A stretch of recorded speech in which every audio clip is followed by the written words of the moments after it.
Hi, I'm Josh Ackerman with Park Industries Customer Service Department. On this video, we are going to show you how to replace the Y-axis gears on a Saberjet or Voyager. So to start out with, you're going to want to remove your cover.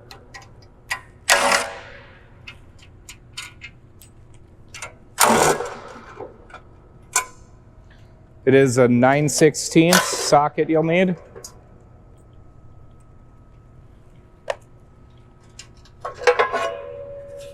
We will set that to the side. So here's your gear.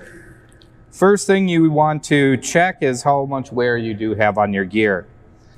So we do have some measurements there that we will show you on what a brand new gear looks like. Also, you just want to look to see how, if you have a small gap in between the gear on the pinion and the gear rack. If the tooth on the pinion is bottoming out in the valley of the gear rack, then you do want to replace that gear. If you keep running like that for a while, that can put too much force on the teeth on the pinion gear and the rack, and you take a high chance of breaking a tooth off, and that could end up really bad then. Okay, here we are gonna just take some measurements of the gear just so you guys can have some reference of it and see what a good gear looks like. Each tooth on the gear will have a small taper to it there, but we'll take 3 measurements here. We'll start right at the top of the tip of the tooth here.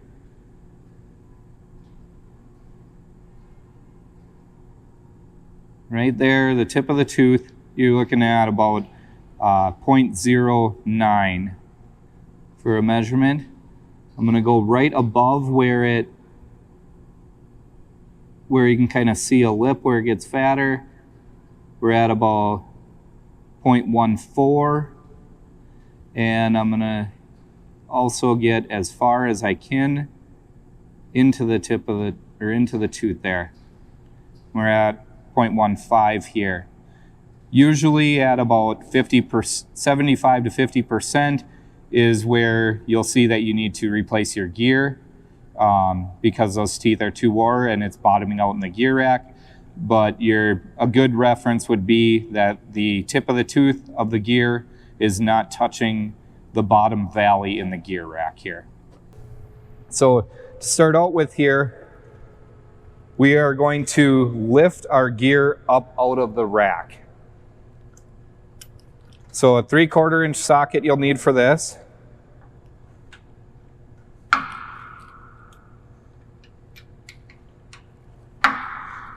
And try being careful, not hitting the THK or being too rough on that THK or the gear rack.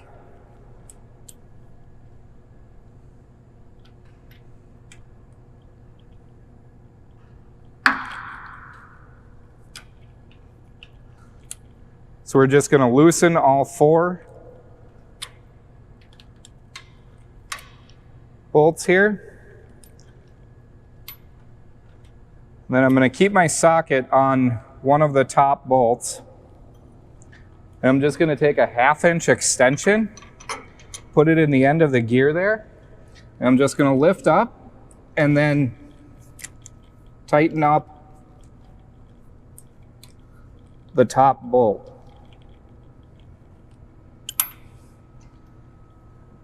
I'm going to do that on both sides so I know it's secure.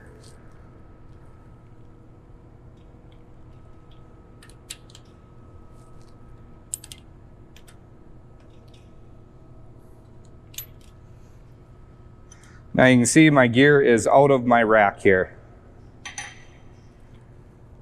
So then we're just going to remove all the bolts holding the gear onto the drive shaft.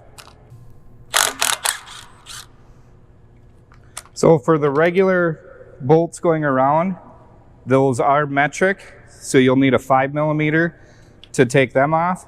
And then there's one shoulder bolt, so it takes up any twisting in the holes for the gear.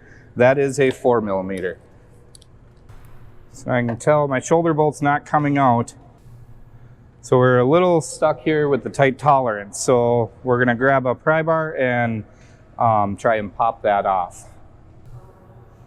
Okay, so now that I have my pry bar, I'm just gonna double check, making sure my bolt, it just keeps spinning and doesn't come out any farther. So I'm pretty confident my threads are not threaded in to the drive shaft anymore. So I'm just going to give that threaded bolt a little pop and pull it out. And you can take it all the way out, or you can have it part way in if you want to leave it. It just can't be in the drive shaft anymore. And now we'll just work our way around the gear to pop that gear off. And you can see there is a shoulder on the drive shaft here that keeps that centered and takes up any play. And there also is a shoulder on the gear that drive shaft will slide right into. So now we will get our gear here.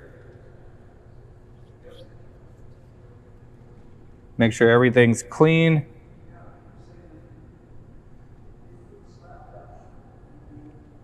And we will insert our new gear. So the big hole would be the one for the shoulder bolt, and the big hole over here. So I'm gonna start by lining those up.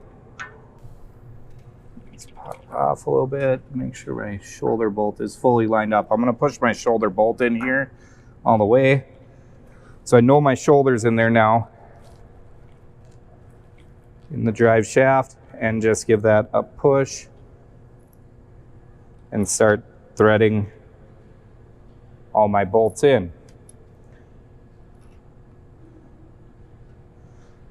So I'm gonna get all my bolts on here and then slowly start tightening them up in a star pattern to make sure that gear is getting pushed on nice and even and straight. And then we will torque that. So now they're all started. I'm gonna go get a torque wrench and we will slowly drive them in a star pattern and torque that down. Okay, so we're going to go around in a star pattern here and just slowly snug up and slowly pull that gear, that pinion gear onto the drive shaft here, kind of watching that it looks like it's straight and sliding on there. Good here then.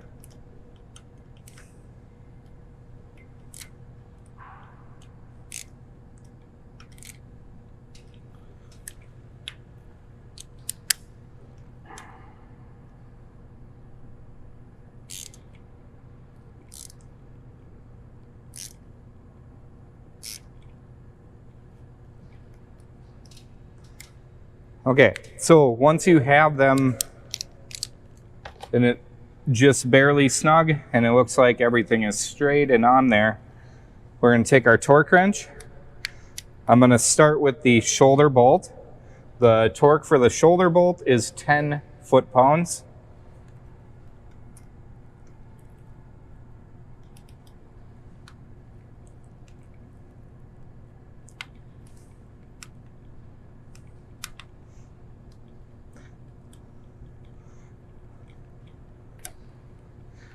And then the socket head cap screws here, the rest of the bolts are going to be 11.5 foot-pounds.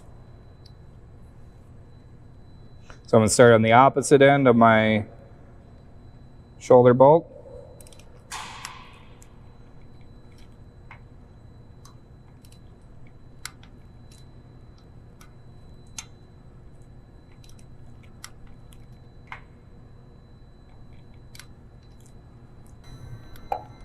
Okay, so now that those are all torqued, we are going to go to the other side and do the exact same thing on the other side that we just did here, so that both gears are replaced, and then we will after that, we will show you how to set the gear in the rack, and we'll have to square the bridge and all that. Okay, now that we got both our gears on, our gears are still lifted up out of our rack. We came to the back center of the machine here. This is our Y-axis motor, and this goes to a gearbox, which then goes to the drive shafts out to each gear on the Y-axis. So we're going to just remove our plate here to access everything. And what we need to do is disengage the, we need to loosen the couplers up that are holding the drive shaft to the gearbox and motor so that we can properly re-square our machine. Now, if you have power on, do not remove your power cable. If the power is off, you are welcome to take that off if you want, but it really doesn't get too much in the way here. So from here then, we'll do just show you what we're looking at here. It's a kind of a hard camera angle, but these are, so here's our Y-axis motor. This is our Y-axis gearbox. And here is the drive shafts coming out right in there. And these black couplers right here are what we want to loosen up so that we can rotate the gear at the end and drop the teeth of the gear perfectly into the rack. And what I'm going to do is I'm only going to loosen up the drive shaft side. So these two bolts are holding the drive shaft side. These two are holding the gearbox side. So I'm loosening these two bolts, and then our gears are still up out of the rack. So we can drive our machine in the Y-axis, positive or negative, whichever way you can go. And it will spin the gears and everything. And there's also two bolts on the other side going the opposite direction. So it clamps that tight. So we are going to loosen 4 bolts per drive shaft, so per side there. So we'll loosen them up. Once I have them loose, we'll come back and do our next step. Okay, now that we have our couplers by our gearbox disconnected, we are going to remove our bellow covers. So you'll just remove these thumb screws. Should be 3 on each side for each bellow cover. And we're just gonna remove these bellow covers off of here. We got to make sure our bridge is square. So you can see our rubber bumper here. And what we're going to do is we're just pushing in the center of the bridge so it's nice and straight. And we are going to push the machine forward until we are pushed up against that rubber bumper. So you just want some light pressure there on that. You may need to disconnect your rear bellow covers. If it keeps pulling back, the bellow covers might pull that. And once you get that, then we can go into the gears. So we're just going to disconnect ours real quick here to show you, because there's a gap there. And there now without that bellow cover pulling on the machine, then our gap gets taken up. So then once we get that, we want to come to our gear here, and we want to drop our gear into our rack. So I'm going to just line up, spin that gear, so it looks like the tooth will drop right into the rack there.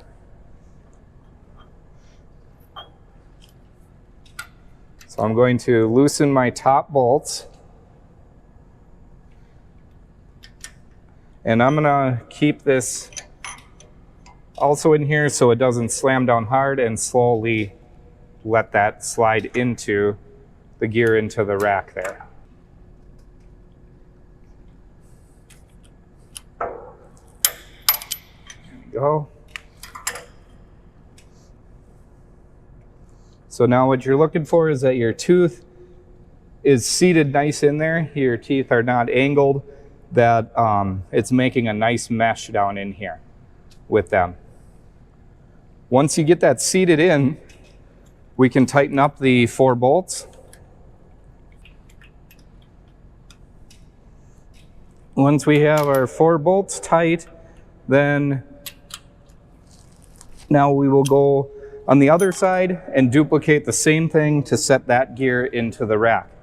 So we'll get that done, and then we'll be back to show you how the process of getting the machine off the limit and referencing it. Okay, so now that our gears are tight into our rack, everything is bolted down tight at the end there. We're going to come back to our Y-axis motor area here, and we are going to tighten these down. So once again, it is a 4mm, and we're going to torque them down. So you can use a torque wrench just to barely get them snug, or use a regular wrench, but then once you get to the torque, sometimes it is easier if you maneuver, because it is a tight area here, and torque your bolts and have that torque wrench all the way in there. So you'll be able to see here, we can get at the bolts facing up very easily. I used an Allen wrench just to barely snug up the bolts on the other side, just putting light pressure on. We don't want to put too much, don't want to break that bolt. But just some light pressure, and then we'll torque that down, and then we'll get that machine moved back a little bit and get them properly torqued. Proper torque spec is 84 inch-pounds. So 84 inch-pounds for them small bolts. So we'll get that torqued, and then we'll be able to show you how you can move your machine, get it to move if it's not moving, and referencing here. Okay, so now that we have our coupler is tight to what we could get to, now we can move the machine back, and then we can get to the bolts on the other side of the couplers for the Y-axis there. So first thing we're going to check here, we're just looking at the screen. So right now we're all the way forward. So we can see that our reference prox for the Y-axis is grayed out. That's because we're all the way to our max limit, because we are right on the bumpers here. Some machines you can move the Y-axis without having to move the prox. So it all depends on which Saberjet you have here and if you're able to do that. So you can just try your Y-axis joystick or pendant and make sure you go in the positive direction. Do not go negative so we crash into the bumpers hard there, or push them bumpers hard. So just go Y positive. If yours moves back, then you can skip the next couple minutes here and you just jump to the auto referencing would be your next step. If yours will not move with this prox, this reference prox grayed out like this, then there's an option we can do here would be to come to your Y-axis prox here. So this is your Y-axis reference prox. So what I did here, I already do have it loosened up, 11/16 wrench, and just loosen that bottom nut. Try not moving that top one. A good idea also would be to take a tape measure. So ours from the plate to the right underneath the electrical knurled connection here is about 1.5 inches, just under that. So most of them should be the same, but take a measurement of yours first so that we get it set to the same spot. And then we are going to just loosen up. Try and do this so you guys can see it yet, but we're going to loosen the bottom nut.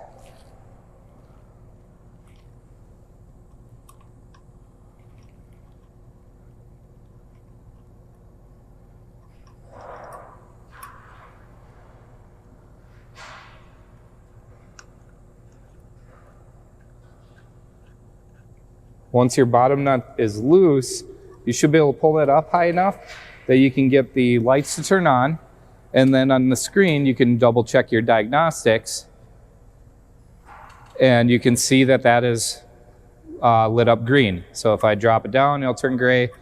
Pull it up, it'll light up green. If you do that, then you'll be able to take your pendant and move that in the Y positive direction. So we're just gonna drive that off of the flag to tell, the flag is to tell it that it's all the way in the Y forward position here. So we're gonna drive it off of the flag here. We can put it back down, we can see we're still lit up. We're not on that flag anymore. So then we can just tighten up that prox.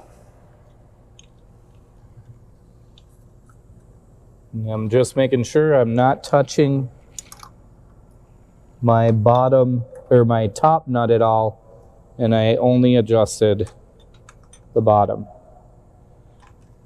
So snug that up so it holds that prox in place. We can double check, make sure I did not move. We are right there, and I'm also just gonna slowly drive forward, Y negative, and just look to make sure that my prox would not hit my block down here and clip that tip of that prox off when it drives forward. So now that we have that lit up, we're driven back a little bit. We will come back to our screen, and we are going to go to our advanced setup.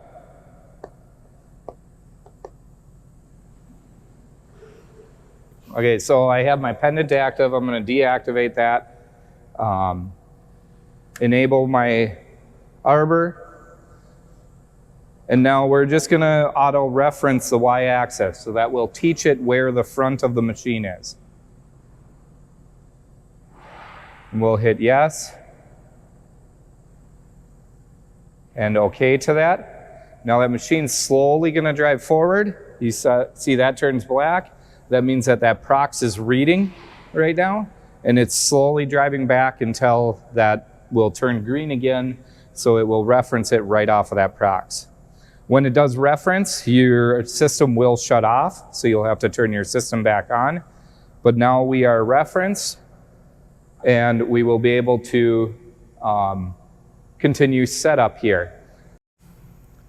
Okay, now that our Y-axis is all referenced and everything here, our steps yet to do would be setting our Y-axis work offset and checking our backlash on this, and then running your blade offset cut and your TPC square. We do have separate videos for that linked below that can help you with that if you need. Otherwise, if you got that all done, then you are welcome to put your machine, your guards and your bellows back on the machine, and you should be good to run then. As always, give our customer service department a call if you have any questions, and we'd be glad to help. Thank you.